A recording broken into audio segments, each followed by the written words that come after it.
In the previous lesson, we learned about a stalemate, a type of a draw.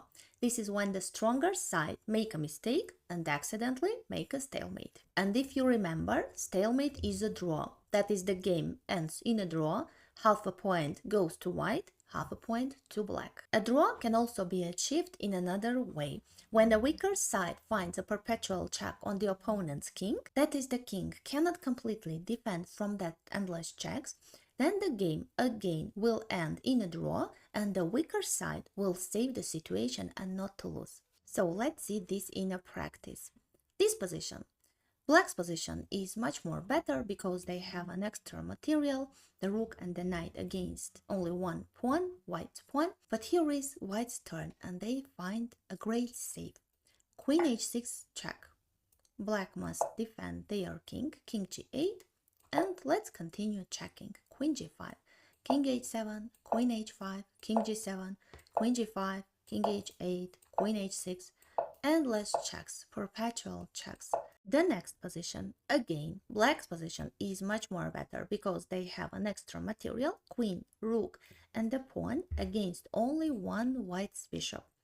But here is white's turn, and with the help of perpetual checks, white can save the situation and not to lose. So they play bishop g6. The only protection from this check is to go to g8, and let's continue checking. Bishop f7, king h7, bishop g6, king g8, and again, check and check. And with the help of these perpetual endless checks, white saves the situation and they don't lose. And one more important position. Here is black's turn. If it is white's turn, so they can play queen c7, they can take this pawn to check the black's king, and it's a checkmate there. There is no protection from that check. So black's turn, and they start to check the white's king. Again, perpetual checks. Queen e1 check, king h2. And to continue checking, queen h4, king g1. It is the only protection from these checks. King, queen e1, king h2, queen h4, king g1.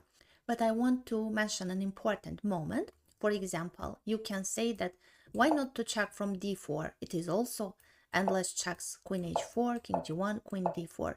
But no, we just must close the white's king on this part of the board, not to give them a chance to escape from this part of the board. King f1, and for example, queen d1, king f2, queen d2, king f3, queen d3 check, and white can continue knight d3 to close from this check. Okay, they can't checkmate the black's king right now, but anyway, white's position it's much more better because they have an extra knight and an extra material, and of course they will win this game. So just that's why, not to give them a chance to escape from this part of the board, let's close them. King g1, queen e1, king h2, queen h4, perpetual checks, endless checks, and it's a draw. And black, the weaker side, saved the situation and they don't lose.